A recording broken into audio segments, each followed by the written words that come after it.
வணக்கம். இன்றைய காவல் விரைவுச் செய்தி. தனியார் விடுதி பிறந்த நாள் நிகழ்ச்சியில் போதை விருந்து. நிகழ்ச்சி ஏற்பாட்டாளர் கோகுலகிருஷ்ணன் மீது குண்டர் சட்டம். மாவட்ட காவல் கண்காணிப்பாளர் டாக்டர் ஆர். ஸ்டாலின் IPS அவர்கள் நடவடிக்கை. ஜனவரி 8 கடந்த டிசம்பர் மாதம் 5 கிராமம் காவல் நிலையத்திற்கு உட்பட்ட இந்தியன் ஹெரிடேஜ் தனியார் விடுதியில் நடந்த பிறந்த நாள் விழா போதை விருந்து நிகழ்ச்சி சம்பந்தமாக நிகழ்ச்சி ஏற்பாட்டாளர் குலசேகரம், அருவிக்கரை பகுதியைச் சேர்ந்த சங்கர் என்பவரது மகன் கோகுலகிருஷ்ணன் உட்பட 8 பேர் மீது கைது நடவடிக்கை எடுக்கப்பட்டு நீதிமன்றத்தில் ஆஜர்படுத்தி சிறையில் அடைக்கப்பட்டனர். அவர் மீது குண்டர் சட்டத்தில் நடவடிக்கை எடுக்க மாவட்ட காவல் கண்காணிப்பாளர் டாக்டர் ஆர். ஸ்டாலின் IPS அவர்கள் உத்தரவிட்டிருந்தார்கள்.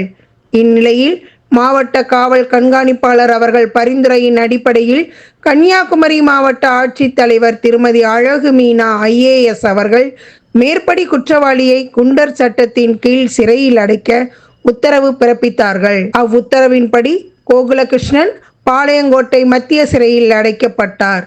போதைப் பொருட்களுக்கு எதிரான இந்த நடவடிக்கை வரும் நாட்களில் மேலும் தீவிரப்படுத்தப்படும் என மாவட்ட காவல் கண்காணிப்பாளர் எச்சரித்துள்ளார்கள்.